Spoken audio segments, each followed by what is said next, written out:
दोस्तों, क्या था भारतीय शिक्षा का मैग्ना कार्टा? कौन थे चार्ल्स वुड और क्या था उनका घोषणा पत्र जिसे हम वुड डिस्पेस के नाम से जानते हैं? सभी कुछ आज जानेंगे। दोस्तों, स्वागत करता हूँ मेरे हिस्ट्री चैनल पर।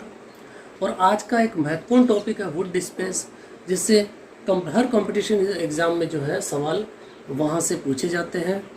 और दोस्तों, बहुत ही इम्पोर्टेंट टॉपिक है आज का, जिसमें कि हम चार्ल्स वुड के बारे में जानेंगे। ये चार्ल्स वुड कौन थे, आखिर क्या उनका घोषणा पत्र था और उस घोषणा पत्र के क्या क्या प्रावधान थे, यानी उसमें क्या क्या बातें की गई थी, क्या क्या बातें जो है चार्ल्स वुड द्वारा कही गई थी, वह सारा कुछ आज के वीडियो में हम देखेंगे। तो शुरू करते हैं वुड डिस्पेस।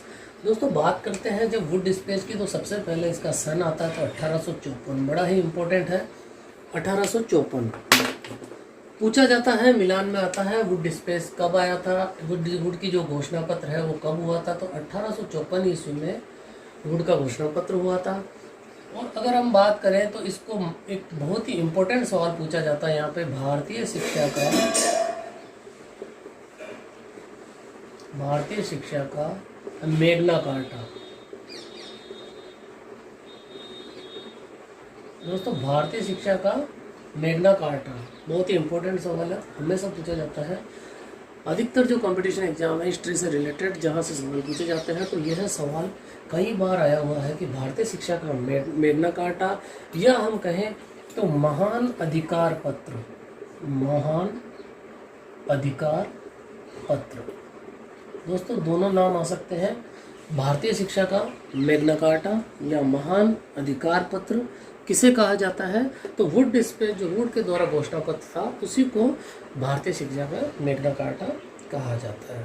दोस्तों, वुड डिस्पेस जानने से पहले हम देखते हैं कि औपनिवेशिक काल में, यानी जब ब्रिटिश अधीन भारत था, उस काल में शिक्षा के प्रसार के लिए, शिक्षा की उन्नति के लिए कुछ आयोग बनाए गए हैं, जो हम देखेंगे कि चार्ल्स वुड से लेकर और कौन कौन से कुछ प्रमुख आयोग थे उनके बारे में जानते हैं।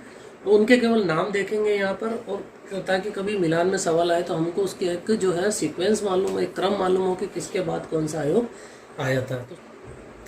तो देखते हैं। तो सबसे तो पहले तो इन्हीं की बात कर लेते हैं। तो चार्ल्स वुड 1854, अभी इनके डिटेल में हम प्रावधान देखेंगे, लेकिन पहले हम कुछ आयोग समितियां देख लेते हैं जो है बनाई गई थी भारतीय शिक्षा के लिए, या हम कहें कुछ अधिनियम या जो भी चीज़ें भारतीय शिक्षा के प्रसार के लिए या शिक्षा के लिए जो आयोग और समितियां बनाई गई, उनको देखते हैं। तो चार्ल्स वुड 1854 याद रखिएगा। इसके बाद आता है हंटर आयोग। हम ये इसलिए देख रहे हैं कि ताकि एक हमें क्रम मालूम हो, एक क्रम जान सके हम कि इसके बाद कौन सा आया था। कि सवाल पूछा जाता है कि निम्नलिखित को क्रम से मिलाइए या क्रम से जमाइए, तो उसमें हमें जो है यहाँ आसानी होगी। अगर हम यहाँ देखें तो चार्ल्स वुड 1854, हंटर आयोग आया था दोस्तों 1882-83। ये हंटर आयोग का वर्ष है 1882-83। इसके बाद आया रेले आयोग।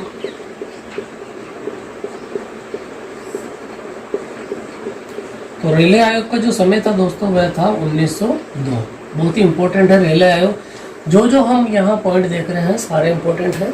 तो चार्ल्स वुड 1854, हंटर आयोग 1882-83, रेले आयोग जो आया था 1902 ईस्वी में रेले आयोग आया था। रेले आयोग के बाद में सबसे इम्पोर्टेंट जो कई बार पूछा जाता है ये सवाल, भारतीय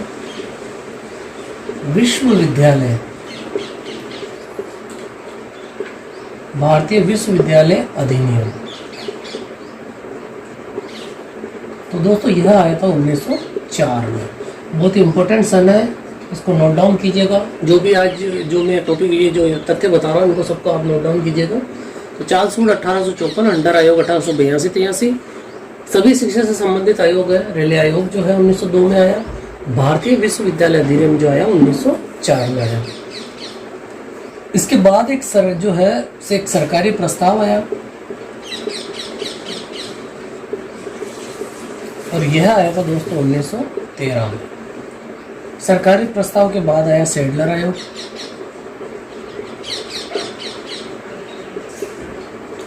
और दोस्तों ये आया 1917 में। इम्पोर्टेंट है, सेडलर आयोग कई बार पूछा गया है। तो सेडलर आयोग जो है वह 1917 ईस्वी में आया था। उसके बाद एक आया हार्टोंग कमेटी, हार्टोंग कमेटी। और दोस्तों हार्टोंग जो कमेटी थी यह आई दोस्तों 1929 में। इसके बाद हार्टोंग कमेटी के बाद लिंडसे समिति आई, इसको समिति भी कहते हैं, समिति कर लीजिएगा, हार्टोंग समिति। इसके बाद लिंडसे समिति आई 1929 में, ये भी। तो हार्टोंग कमेटी, इसके बाद हम देखते हैं लिंडसे समिति 1929 में। अब यहाँ तो उसके बाद में देखो लिंडसे समिति के बाद हम देखते हैं, यहाँ लिख देता हूँ वर्धा योजना, बहुत ही इम्पोर्टेंट। और दोस्तों इसकी जो डेट, इसका जो सन आता है 1937, ये भी बहुत इंपॉर्टेंट है, कई बार पूछा गया। वर्धा योजना कब आई? तो वर्धा योजना जो थी वह जो है आई 1937। इसके बाद आता है सार्जेंट आयोग,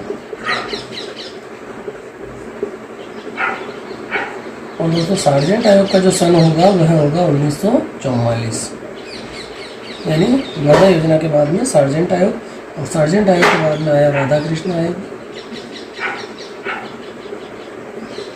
ये सभी शिक्षा से संबंधित है। राधा कृष्ण जो आयोग है, राधा कृष्ण आयोग, और यह आया 1948-49, इसका सन 1948-49। इसके बाद एक और मोस्ट इम्पोर्टेंट आ रहा है कोठारी आयोग, और यह है 1964। कोठारी आयोग के बाद अगर हम देखें तो कोठारी आयोग के बाद आएगा, तो दोस्तों कोठारी आयोग के बाद में अगर हम देखें तो कोठारी आयोग के बाद आएगा राष्ट्रीय शिक्षा नीति।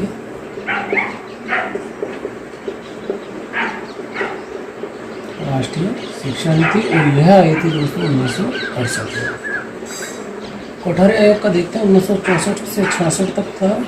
और राष्ट्रीय शिक्षा नीति जो थी इसके बाद में लिखना दोस्तों, जैसे सभी क्रम से है। नवा वर्धा योजना 10, 11, 12 और 13 राष्ट्रीय शिक्षा नीति 1968। इसके बाद आई नवीन राष्ट्रीय शिक्षा नीति, नवीन राष्ट्रीय शिक्षा नीति। और इसकी बात करें तो इसका उल्टा कर दो दोस्तों, 1986 में आई थी। 1968 में राष्ट्रीय शिक्षा नीति और 1986 में नवीन राष्ट्रीय जो है शिक्षा नीति। इसके बाद एक राम मूर्ति जो है समिति बनी शिक्षा के लिए, राम मूर्ति समिति, और यह बनी थी दोस्तों 2000 में। दोस्तों कुछ जो है इसमें हम यहाँ तक देखें अगर, तो सार्जेंट आयोग तक जो था वह आज़ादी के पहले के हैं, औपनिवेशिक काल के। उसके बाद में हम देख रहे हैं कुछ आयोग और देख लेते हैं नॉलेज के लिए। तो राधाकृष्ण आयोग, कोठारी आयोग, राष्ट्रीय शिक्षा नीति, राष्ट्रीय शिक्षा नीति जो है नवीन, उसके बाद राममूर्ति समिति, और राममूर्ति समिति के बाद हम देखेंगे यशपाल समिति, यशपाल समिति, और यह आई थी यशपाल समिति 2008 में। और अभी हम देख रहे हैं लेटेस्ट जो है राष्ट्रीय शिक्षा नीति 2020 आई है। तो यह कुछ इम्पोर्टेंट आयोग थे जो कि क्रम से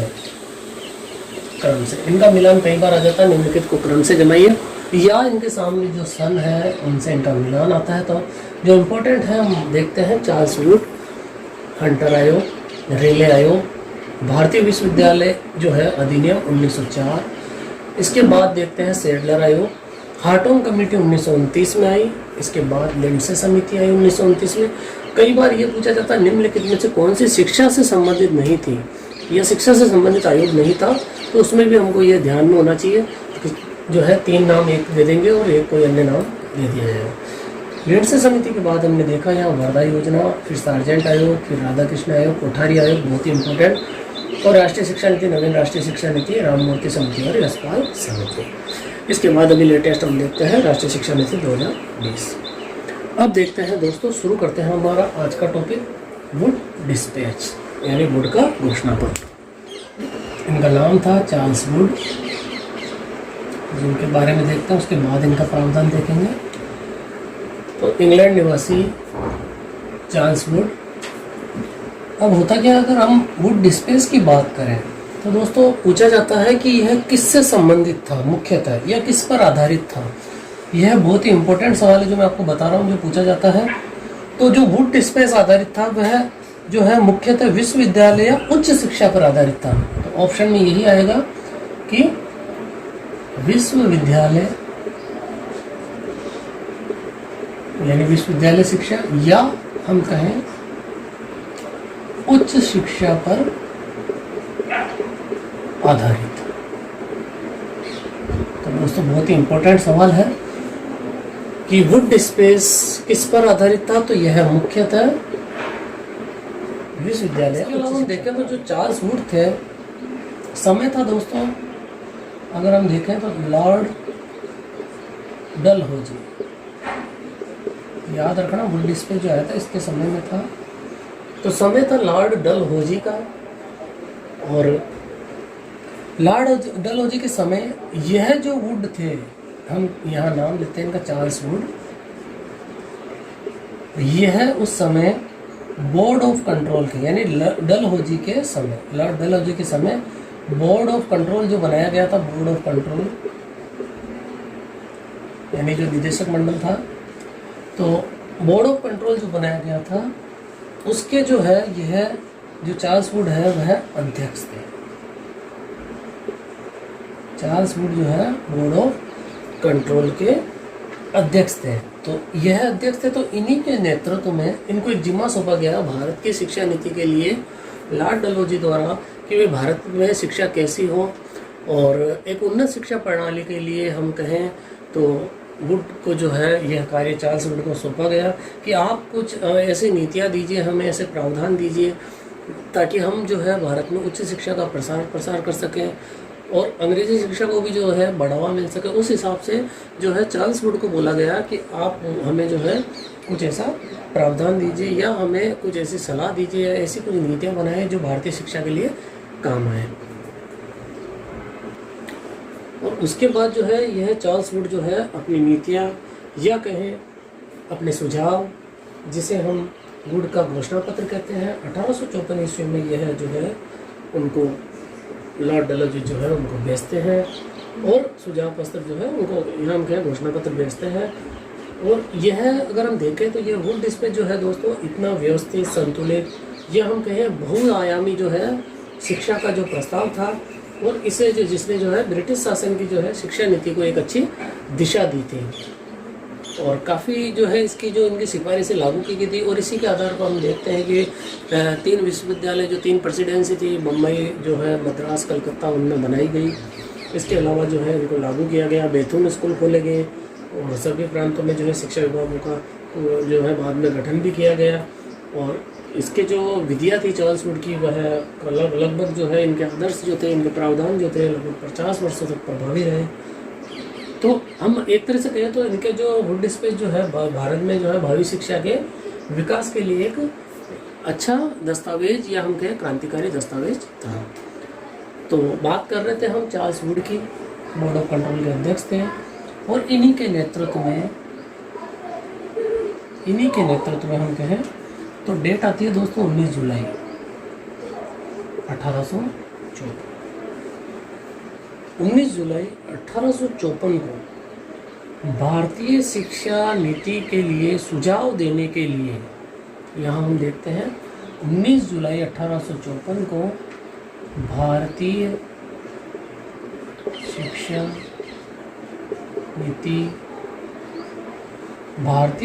नीति के लिए, यानी शिक्षा नीति बनाने के लिए, भारतीय शिक्षा नीति के लिए सुझाव देने हेतु तो एक आयोग का गठन किया गया। सुझाव देने के लिए एक आयोग का गठन किया गया, और इनकी सिफारिशों जो है, इन्हीं की सिफारिश, इस आयोग में जो इन्होंने सिफारिश दी थी, एक आयोग का इनके नेतृत्व में गठन किया गया, और इनकी सिफारिशें जो है उन्हीं को जो है हम कहते हैं वुड डिस्पेस। इनकी जो सिफारिशें थी चार्ल्स वुड की, इसी को हम बोलते हैं वुड डिस्पेस, और इसमें अगर हम देखें तो इसमें दोस्तों 100 अनुच्छेद थे। पूछा जाता है कितने अनुच्छेद थे? 100 अनुच्छेद। वुड डिस्पेस में 100 अनुच्छेद थे। इसके अलावा हमने देखा इसे जो है भारतीय शिक्षा का मैग्ना कार्टा कहा जाता है। भारतीय शिक्षा का मैग्ना कार्टा बहुत ही इम्पोर्टेंट सवाल है दोस्तों। भारतीय शिक्षा का मैग्ना कार्टा या महान अधिकार पत्र, दोनों की संज्ञा ऐसी दी जाती है। कहा जाता है भारतीय शिक्षा का मैग्ना कार्टा और महान अधिकार पत्र। तो दोस्तों यह था वुड डिस्पेस से संबंधित कुछ जानकारी कि भारतीय शिक्षा का मैग्ना कार्टा या महान अधिकार पत्र किसे कहा गया है, तो वुड डिस्पेस को कहा गया है। और विश्वविद्यालय या उच्च शिक्षा पर यह आधारित था। महान अधिकार पत्र की से संज्ञा दी जाती है। समय था लॉर्ड डलहौजी का, बहुत ही इम्पोर्टेंट। गठन कब किया गया इनकी नेतृत्व में आयोग का, तो 19 जुलाई 1854 को। और उसके बाद जो इनको जो बोर्ड ऑफ कंट्रोल बनाया गया था उसके अध्यक्ष भी ये चार्ल्स वुड थे। उन्हीं के जो है नेतृत्व में आयोग का गठन किया गया। अब हम देखते हैं सबसे इम्पोर्टेंट इसका पार्ट, इसके प्रावधान। और दोस्तों प्रावधान इतने इम्पोर्टेंट है कि पूछा जाता है निम्न में से वुड डिस्पेस का प्रावधान कौन सा नहीं था। दोस्तों आजकल ऐसे सवाल पूछे जाते हैं डायरेक्ट ऑप्शन वाले, या सरल से सवाल नहीं पूछे जाते हैं। आजकल ऐसे सवाल आता है कि निम्न में से कौन सा प्रावधान नहीं था। तो हमें जो इनके जो 8 या 9 जो मैं प्रावधान बताऊंगा उसे याद रखना है, उसे बार बार जो है रिवाइज करना है, ताकि हम जो है क्वेश्चन को आसानी से हल कर सकें। तो देखते हैं इनके प्रावधान। तो देखते हैं इम्पोर्टेंट प्रावधान। तो सबसे पहली बात करें, चूँकि अंग्रेज थे तो इन्होंने पाश्चात्य, इन्होंने ये सबसे पहला प्रावधान ये दिया कि पाश्चात्य शिक्षा जो होती है यानी अंग्रेजी शिक्षा सरकार की नीति का मूल विषय हो, यानी मूल रूप से विषय वही होना चाहिए पाश्चात्य शिक्षा पर बल। यानी इन्होंने जो है पाश्चात्य शिक्षा पर बल दिया। दूसरा प्रावधान अगर हम देखें तो जो हमने देखा था कि यह उच्च शिक्षा पर आधारित था मुख्यतः, या विश्वविद्यालय शिक्षा पर आधारित था। तो इन्होंने इसके लिए क्या कहा कि उच्च शिक्षा में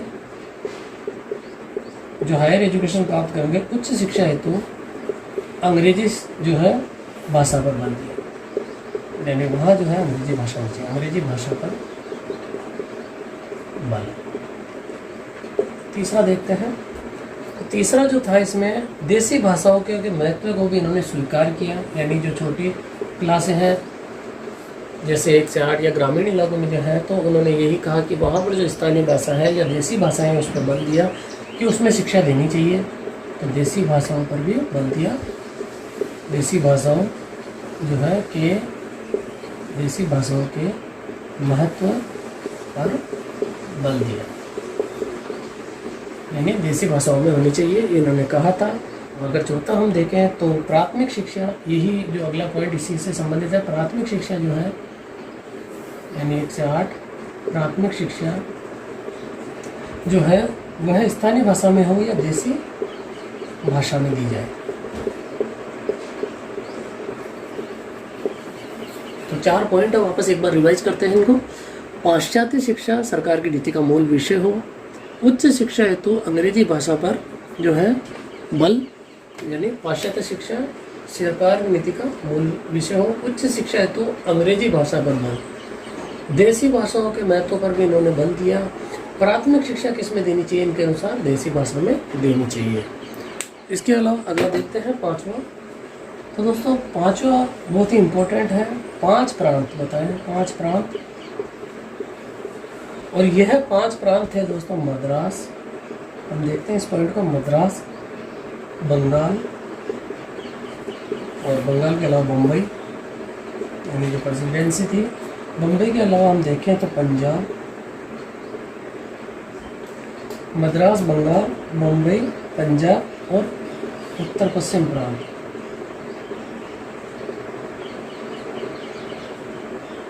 उत्तर पश्चिम प्रांत, तो 5 प्रांत है हम कहें तो मद्रास, बंगाल, मुंबई, पंजाब और उत्तर पश्चिम प्रांत। इनमें क्या होगा दोस्तों, इनमें जो है निदेशक मंडल के अधीन जो है लोक शिक्षा जो है एक विभाग जो है उसका गठन किया जाएगा। इन 5 प्रांतों में इम्पोर्टेंट पॉइंट है, किसके अधीन होगा? इन 5 प्रांतों में निदेशक, डायरेक्टर, निदेशक के अधीन इन 5 प्रांतों में 5 प्रांत मद्रास, बंगाल, बम्बई, पंजाब और उत्तर पश्चिम प्रांत, इनमें क्या होगा? निदेशक के अधीन लोक शिक्षा विभाग, बहुत ही इम्पोर्टेंट है, लोक शिक्षा विभाग का गठन किया जाए। लोक शिक्षा विभाग का गठन जो है, लोक शिक्षा विभाग का गठन किया जाए। तो एक इम्पोर्टेंट पॉइंट है, 5 प्रांतों में लोक शिक्षा विभाग का गठन किया जाए। और दोस्तों ये 1854 में आया था और 1855 में लोक शिक्षा विभाग का गठन भी हो गया। इसके अंतर्गत क्या हुआ? 1855 में अगर हम देखें तो लोक शिक्षा विभाग का गठन भी हो गया था। तो 1855 ईस्वी में इस लोक जो है, इसके अधीन लोक शिक्षा विभाग का गठन भी हो गया था। और इसके अलावा इन्होंने इसमें कहा था कि अगर ये तो था प्रांत स्तर पर, और जिला स्तर पर क्या किया जाए, तो जिला स्तर पर इन्होंने एक सिफारिश दी थी शिक्षा के लिए। तो जिला स्तर पर शिक्षा के लिए इन्होंने कहा था कि प्रत्येक जिले में या प्रत्येक जिला स्तर पर अगर हम देखें तो शिक्षा के विकास के लिए inspector of school, inspector of school के पद को सृजित किया जाए। यानी इंस्पेक्टर ऑफ स्कूल का पद जो है वह जिला स्तर पर बनाया जाए। तो कुछ इम्पोर्टेंट पॉइंट हमने देखे।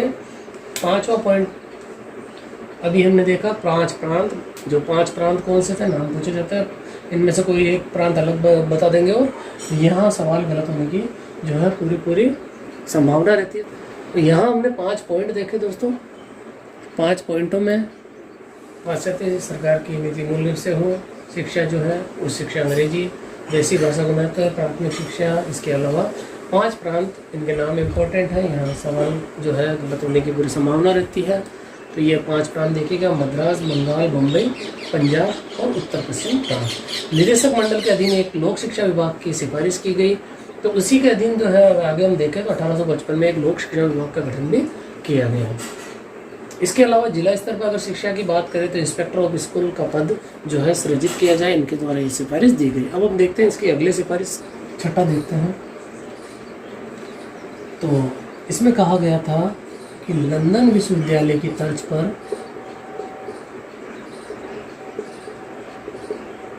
लंदन विश्वविद्यालय की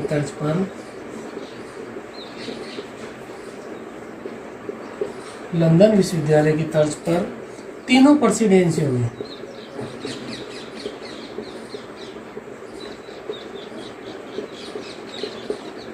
जो तीनों प्रेसिडेंसियां थी जो हम जानते हैं जो है बम्बई, मद्रास और कलकत्ता, तीनों प्रेसिडेंसियों में एक एक विश्वविद्यालय,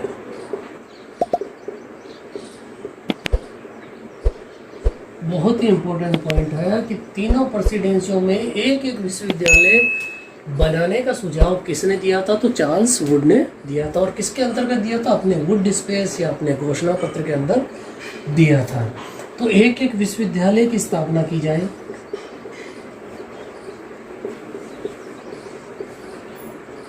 दोस्तों बहुत ही इम्पोर्टेंट पॉइंट है, तीनों प्रेसिडेंसियों में एक एक विश्वविद्यालय की स्थापना की जाए।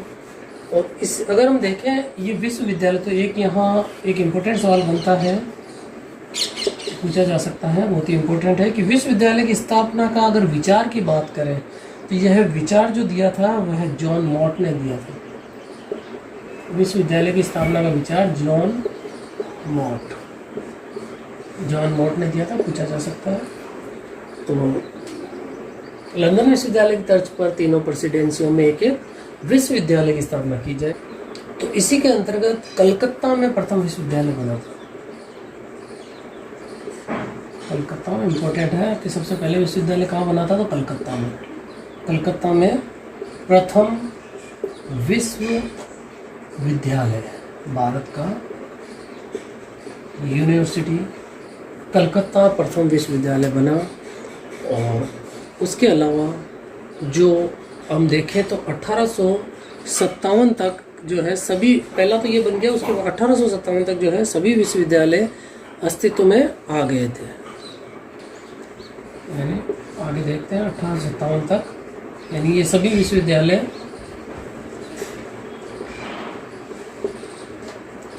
और सारे किसके तहत बन रहे हैं? वुड डिस्पेंस की घोषणा हो गई, विश्वविद्यालय अस्तित्व में आ गया।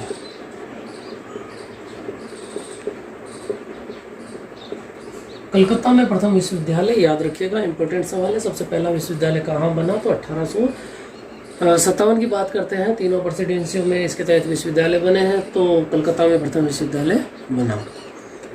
और इसके अलावा इन्होंने कहा था कि विश्वविद्यालय में जो है, विश्वविद्यालय में यही इस पॉइंट को देखते हैं, विश्वविद्यालयों में जो कुलपति है, इसके अलावा हम देखते हैं उपकुलपति होता है, यानी जो हेड ऑफ डिपार्टमेंट इनका, उसके अलावा जो सब हेड इनका उपकुलपति, इसके अलावा सीनेट, इसके अलावा हम देखें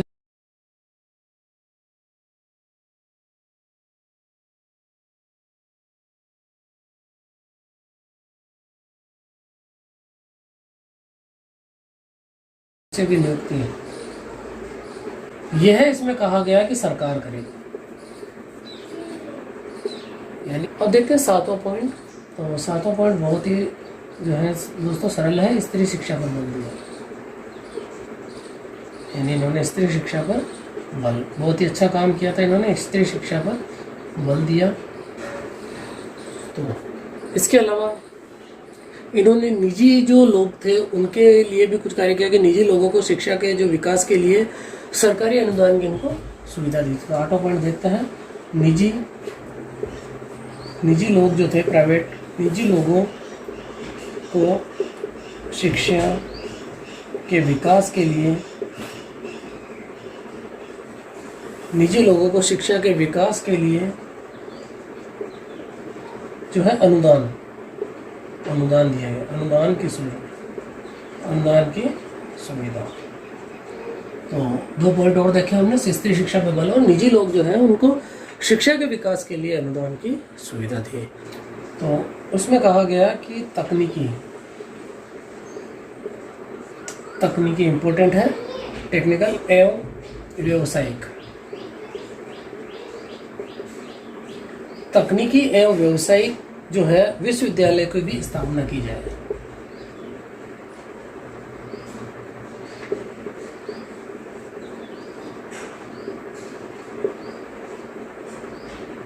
तो इनका जो अगला प्रावधान हम देखें या सुझाव देखें, तो इन्होंने कहा था कि तकनीकी और व्यावसायिक विश्वविद्यालयों की जो है स्थापना की जाए। तो इम्पोर्टेंट था ताकि जो है जो भी बच्चे यहाँ जो छात्र पढ़े तो उनको कुछ ना कुछ आगे जाके उनके रोजगार के अवसर उनको प्रदान हो, यानी उनमें टेक्निकल जो है पूरा नॉलेज हो या हुनर हो, और उनमें व्यावसायिक शिक्षा यानी अपना कोई भी वह काम धंधा स्टार्ट कर सके।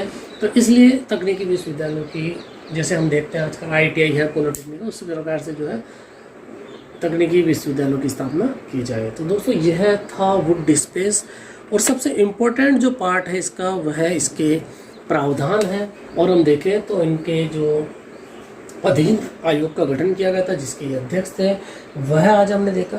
कुछ हमने क्रम से शिक्षा के लिए महत्वपूर्ण आयोग देखे, जिसमें हमने ब्रिटिश कालीन आयोग यानी औपनिवेशिक भारत में जो आयोग बनाए गए तो वह देखे। इसके अलावा स्वतंत्रता के बाद जो आयोग थे वह हमने देखे। शिक्षा से संबंधित आयोग दोस्तों बहुत ही क्रम उनका इम्पोर्टेंट है, वहाँ से सवाल उस सेक्शन से पूछे जाते हैं, और इस सेक्शन से जो है इसके प्रावधान को लेकर सवाल एज इट इज ऐसे कैसे पूछे जाते हैं, तो उनके बार बार आप इसके प्रावधानों को रिवाइज कीजिएगा। तो दोस्तों यह वुड डिस्पेंस से संबंधित आज का हमारा टॉपिक था। मिलते हैं एक नए इम्पोर्टेंट टॉपिक के साथ। धन्यवाद।